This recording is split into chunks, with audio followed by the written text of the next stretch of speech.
આમોદનો મોતનો માર્ગ ખાડાને કારણે ટેમ્પો પલટી માર્યો. અકસ્માતોની હારમાળા છતાંય તંત્ર કેમ નથી સાંભળતું? તંત્રની બેદરકારી ક્યારે અટકશે?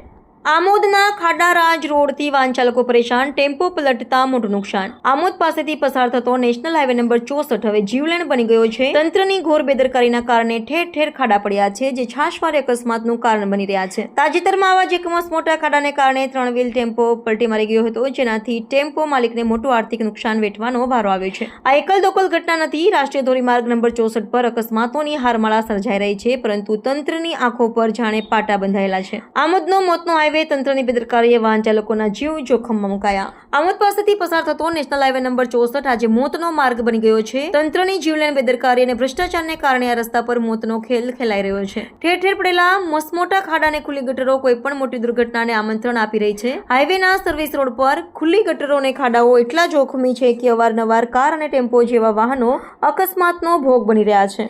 વરસાદી પાણી ભરાઈ જતા ખાડાઓ દેખાતા નથી, જેના કારણે વાહન ચાલકો માટે જીવ બચાવવો મુશ્કેલ બન્યો છે.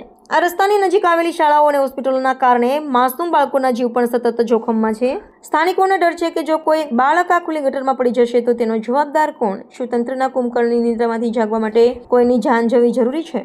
મીડિયાના દબાણ બાદ રસ્તાનું સમારકામ શરૂ થયું, પણ તે પણ ભ્રષ્ટાચારથી ભરેલું છે. ચાલુ વરસાદમાં છૂટું મટીરિયલ પાથરીને સરકારી તિજોરી લૂંટાઈ રહી છે. પ્રજાના પૈસાનો ખુલ્લેઆમ દુરુપયોગ થઈ રહ્યો છે અને તંત્ર ફક્ત આંખાડા કાન કરી રહ્યું છે. નેશનલ હાઈવે ઓથોરિટી સામે લોકોનો રોષ ફાટી નીકળ્યો છે અને તેઓ તાત્કાલિક અને કડક કાર્યવાહીની માંગ કરી રહ્યા છે. શું આ મામલે કોઈ ઉચ્ચ સ્તરીય તપાસ થશે કે પછી પ્રજાએ મોતનો આ માર્ગ સહન કરતા રહેવું પડશે?